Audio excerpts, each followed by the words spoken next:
A paz do Senhor, queridos irmãos, tudo bem com vocês? Por aqui está tudo bem, graças a Deus. Estamos aqui mais uma manhã para falar de Deus e hoje eu vim falar de um tema bastante interessante porque é algo que eu escuto muito, né? Já me perguntaram, eu vejo até mesmo pessoas da igreja, até mesmo pessoas que servem ao Senhor há muito tempo, né? Há muitos anos.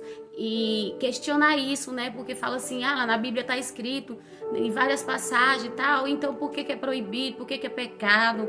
Então, assim, aqui dentro da palavra do Senhor vai nos dizer, né? E aqui o tema de hoje é a conexão do vinho com o Espírito Santo, né? Neste livro a gente vai entender um pouco o que Paulo disse, o que Paulo nos deixou a respeito do vinho, né? E a respeito do Espírito Santo, né? Paulo aconselha os crentes a trocarem a alegria passageira do vinho pela alegria permanente do Espírito Santo.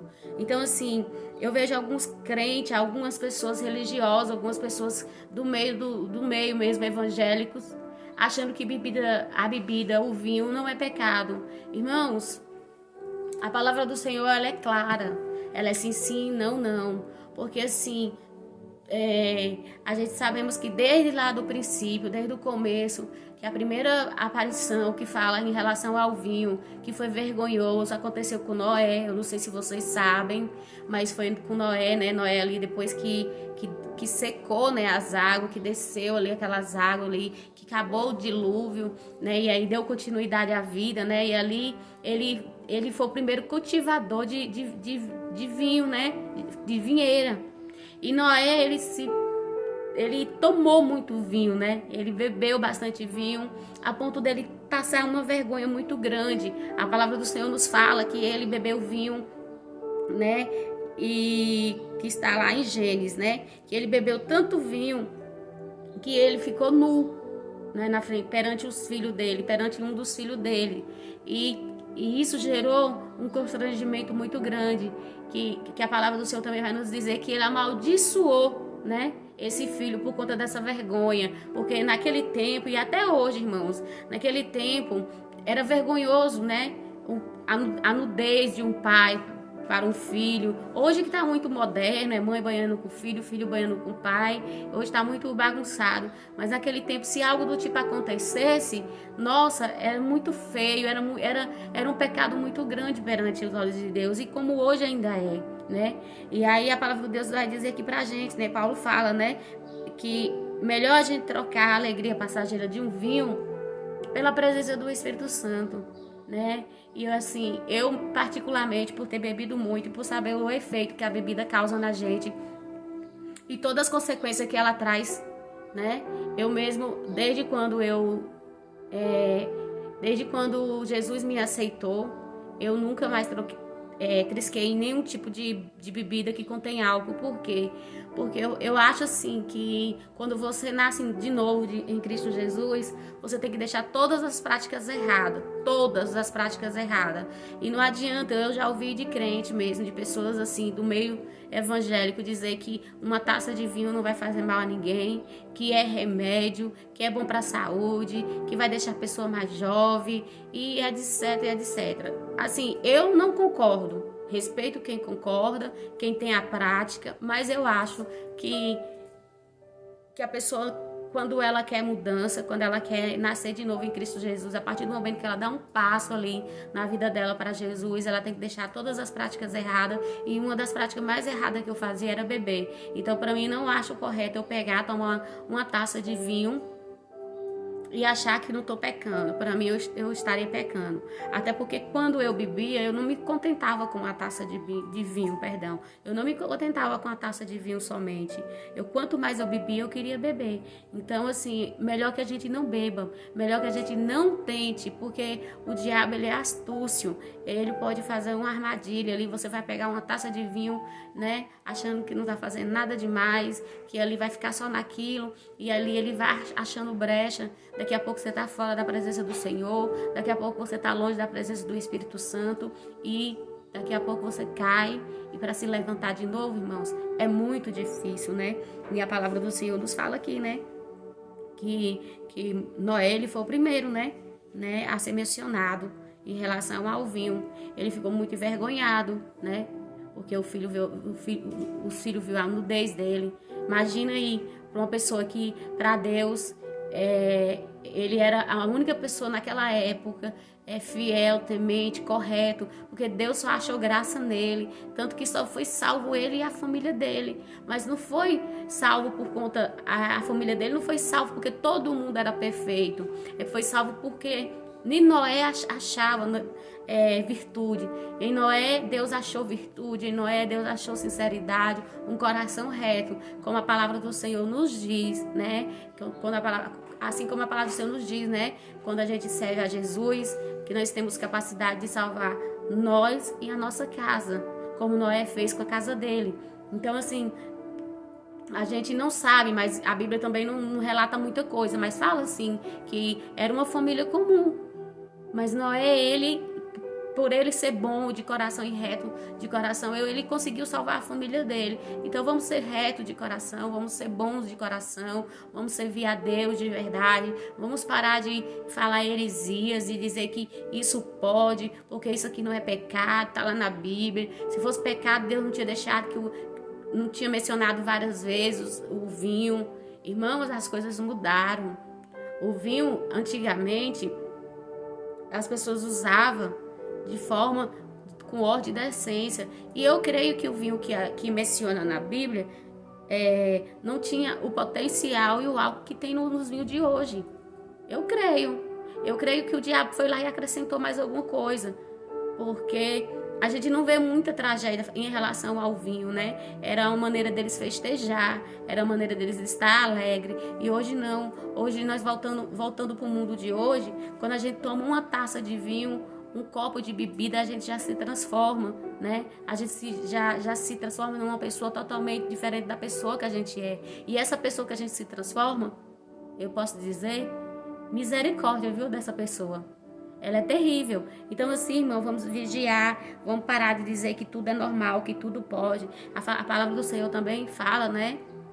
Que a gente devemos fazer a diferença, ser a luz do mundo. Como que eu vou ser a luz do mundo se eu ainda continuo com as minhas práticas antigas? Não tem como eu ser exemplo. Não tem como eu chegar para uma pessoa que está caída ali na rua bêbada,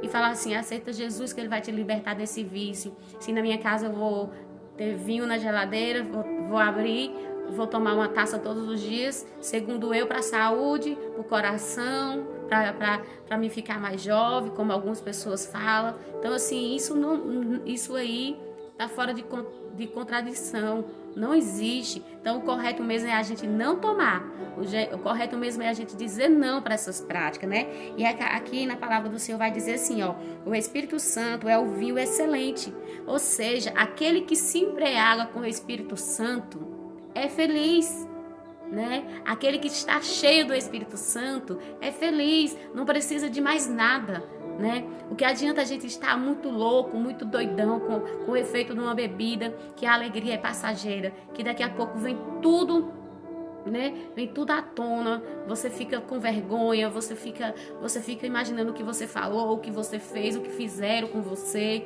e muitas das vezes você fica vulnerável. Eu falo porque eu já fiquei vulnerável várias vezes quando eu bebia. Então, assim, é melhor que não beba. E essa relação do vinho com o ser humano é realmente antiga. Como muitos crentes costumam dizer, mas se o vinho fosse pecado, Deus não deixava na Bíblia. Mas tudo que está na Bíblia é para servir de bom ou de ruim exemplo. É para que a gente possa nos policiar para não fazer. Não para que a gente venha fazer. Jesus deixou aqui para a gente não fazer a prática, né? Como também deixou muitas coisas como ensinamento para que a gente possa fazer. Aí as pessoas só pegam aquilo que convém para elas, né? E aí a palavra do Senhor fala aqui, ó, o Espírito Santo é o vinho excelente. Ele é o vinho da verdadeira alegria espiritual. Podemos beber de sua fonte de vida, podemos beber de graça, de sua gloriosa fonte, né?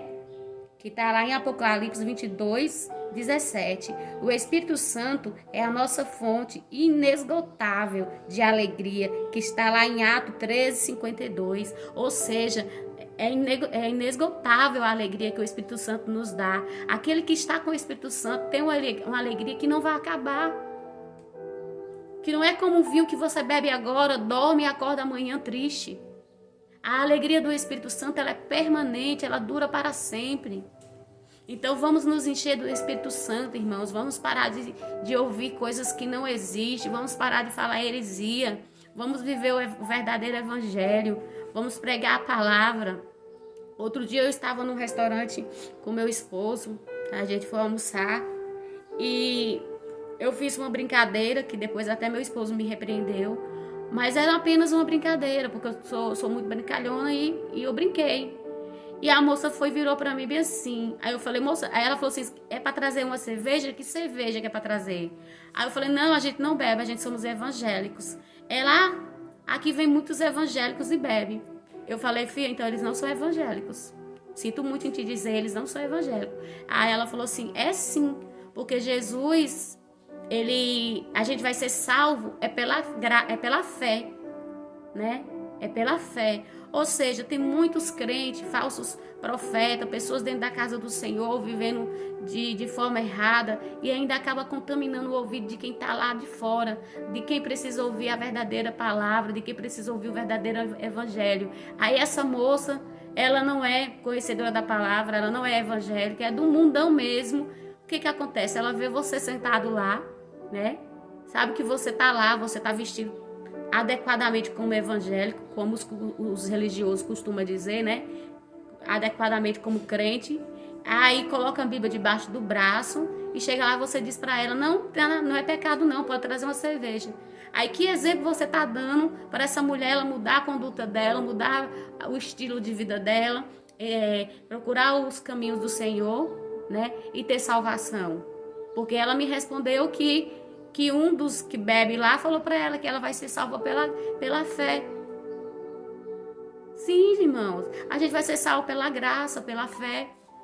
E aí, cadê a mudança de hábito? Cadê o perdão? Cadê a renúncia? Né? É isso que eu quero dizer nessa manhã para vocês. Não deixe que o diabo use boca de pessoas para que vocês venham, né, acreditar nesse tipo de mentira. Não deixe que o diabo leve vocês, conduza vocês para um caminho pecaminoso, onde talvez não tenha volta. Porque muitas das vezes a gente vai, cai e não volta mais. Então, para começar com um cálice de vinho, para que você vá aumentando, é apenas você começar. O difícil é apenas só você começar. Então, o correto é que não beba de forma nenhuma. Beba do vinho, que é do sangue de Cristo, do vinho que não tem álcool, ali na Santa Ceia, porque o Senhor deixou ali escrito na palavra dele, que é para fazer fazer em memória dele, que ali representa o sangue e o pão representa o corpo dele. Né? E aquele vinho que a gente bebe ali sem álcool nos preenche do Espírito Santo, nos fortalece todos os meses. Por isso que é bíblico que todo mês a gente tem que tomar a Santa Ceia, porque nos reveste do Espírito Santo, blinda a gente contra o mal. Porque é bíblico que o Senhor disse isso, porque antes do Senhor ser entregue, antes de Judas ir ali trair ele, o Senhor fez a última ceia. E ceiaram todos juntos. Então o Senhor deixou ali aquela passagem para que a gente pudéssemos fazer todo mês, em memória dele. Mas a gente está falando de um vinho puro, de um vinho que vai te preencher com o Espírito Santo, que não vai te trazer, né? Que não vai te trazer dano nenhum. Só vai te trazer alegria, prazer. Então não deixe que as pessoas, não deixe que o diabo diga para você o que você tem que fazer, o que você tem que deixar de fazer. Leia a palavra do Senhor para que você não venha cair. Leia a palavra do Senhor para que você não venha pecar contra o Espírito Santo. Porque o pecado maior é blasfemar contra o Espírito Santo. Esse não tem perdão. Esse não tem perdão. E ali naquela hora que aquela mulher me falou aquilo, eu estava sem minha Bíblia. E eu fiquei muito triste de ter saído sem minha Bíblia naquele dia, porque era para me ter falado para ela dentro da palavra que era pecado. Por isso que nós evangélicos temos que andar com nossa arma. Qual é a nossa arma? A Bíblia. porque eu falei para ela, né, que era pecado, que aquelas pessoas que estavam ali fazendo isso, aquela prática não era evangelho, estava envergonhando o evangelho de Cristo, mas eu não estava com minha Bíblia para falar dentro da palavra do Senhor que era pecado. Então a gente tem que sempre sair preparados, porque você não sabe com o que você vai se deparar, né? Então assim, a palavra do Senhor, ela nos ensina tudo, e não podemos deixar que o inimigo coloque coisa nas nossas cabeças para que a gente venha errar, para que a gente venha pecar contra o nosso Senhor, né? E aqui também fala em Efésios, né? A armadura pode ser definida como um conjunto de armas que forma uma vestimenta de guerra, cujo objetivo é servir de blindagem para o soldado no campo da batalha. Estar revestido de toda a armadura de Deus é estar revestido do próprio Cristo, mas revestir-vos do Senhor Jesus Cristo e não tenhas cuidado da carne em suas concupiscências. Ou seja, você se reveste do Espírito Santo, mas não tem cuidado com a carne. Você tem que cuidar da sua carne, porque o vinho é carne. O vinho, ele é um hábito carnal, né? Ele vai te trazer uma euforia, que vai te trazer uma alegria espontânea. Então, do mesmo jeito que você tem que cuidar do seu espírito, você tem que cuidar da sua carne. Então, você tem que se revestir, né, com essa armadura aqui, que o Senhor nos fala aqui em Efésios, né? A armadura pode ser definida como um conjunto de armas. Vamos usar nossas armas contra o inimigo, vamos nos revestir do Espírito Santo, vamos dizer não para as bebidas, vamos dizer não para as drogas, vamos dizer não para as prostituição e não para os falsos profetas, para as pessoas que estão evangelizando aí, envergonhando o evangelho de Cristo. Mas para isso vocês têm que estar lendo a Bíblia, para isso vocês têm que estar tendo conhecimento com a palavra, porque senão vocês vão estar enganados. Aquele que fica enganado é aquele que não conhece a palavra do Senhor, irmãos. E nessa manhã, o Senhor tocou no meu coração para que eu pudesse falar disso, porque eu, mais do que outra pessoa, né, posso falar para vocês em relação ao que a bebida, o que o vinho causa na nossa vida. Porque eu tinha um hábito de beber, eu vivia nessa prática errada inúmeras vezes. E hoje eu me arrependo amargamente. Não me arrependo totalmente, porque é o meu testemunho. Deus permitiu que eu passasse para eu ter testemunho, para contar. E para que eu pudesse olhar para trás e não querer voltar. Não querer voltar lá para o meu passado. Não aceitar mais as minhas práticas, né? Porque uma hora que você aceita Cristo, igual eu falei, eu não sei se foi aqui no meu canal no YouTube ou se foi em outro canal, mas que eu falei, né? Que quando você aceita Cristo, ali você confessa os seus pecados, você desce as águas, já não há mais nenhuma condenação. Então, assim, eu estou livre de todas as condenações que eu tinha. O Senhor já me livrou, o Senhor já jogou no mar do esquecimento. Mas para que isso seja eterno, eu tenho que permanecer do jeito que eu estou, sem pecar, pura. Porque se eu voltar a pecar, eu vou continuar sendo a velha Nilvânia. Ou talvez pior, porque dizem que quando sai da presença do Senhor, a pessoa fica pior. Eu nunca saí. Eu acho que vai fazer 3 anos que nós estamos nessa caminhada, 3 anos. É 3 anos, amor? Uhum. E a gente nunca desviamos, a gente nunca olhou nem para um lado nem para o outro. Porque é um propósito que eu tenho com Deus. Eu falo para Ele todos os dias: Senhor, se for para me desviar da sua presença e para me voltar lá para aquelas práticas erradas, eu prefiro que o Senhor me tire dessa terra. Eu prefiro que o Senhor me recolha antes que o diabo arme o laço e eu venha cair. Porque o meu prazer é te servir, e em espírito e em verdade. E a palavra de hoje é essa: sirva ao Senhor em espírito e em verdade. Não deixa que o diabo sopra no teu ouvido mentiras, heresias em relação ao Senhor, em relação à palavra do Senhor. Vai ler a Bíblia, vai interpretar, vai estudar, vai pedir discernimento, vai pedir Deus para falar com você pelas madrugadas, que eu tenho certeza que Ele vai falar. Tá bom? A palavra de hoje foi essa. Eu agradeço a Deus pela essa rica oportunidade. Quero agradecer a todos que já são inscritos. Gente, compartilhe meus vídeos. Deixa o joinha. Se inscreva aí abaixo, né? Tem um nominho aí, ó. Se inscreva. Tem o endereço do meu Instagram também, que é Nilvânia Oliveira, né? Tem o outro canal, os atuantes, né? Os atuantes oficiais, que também é da minha família, é meu, do meu esposo e da minha irmã, onde a gente faz ali umas reflexões baseadas em fatos reais. Quero esclarecer aqui também para algumas pessoas que são inscritas aqui, são inscritos lá, que nada ali é verídico, que a gente não tem aqueles mau hábitos, né? A gente não é aquelas pessoas que a gente está ali fazendo a cena. Somos umas pessoas maravilhosas, né? Nós temos um convívio maravilhoso, tanto eu como meu esposo, como ela como minha irmã, ele com ela como cunhado. A gente não tem hábito de xingar em casa. A nossa casa é uma casa de bênção e de oração. Então, assim, eu quero que vocês entendam que ali é só uma ficção, é só para mostrar o que acontece dentro da casa das famílias. E a nossa intenção, o nosso intuito é que as pessoas venham se conscientizar que estão errando e se perdoarem, porque o perdão é importante. Para que a gente possa subir, a gente tem que perdoar, tá? Então é isso que eu tenho para dizer. Dá o seu joinha aí, se inscreva aí abaixo. Tem o endereço do meu Instagram, né, que é Nilvânia Oliveira. É o mesmo endereço aqui do YouTube. E um beijo e até o próximo vídeo, se Deus quiser.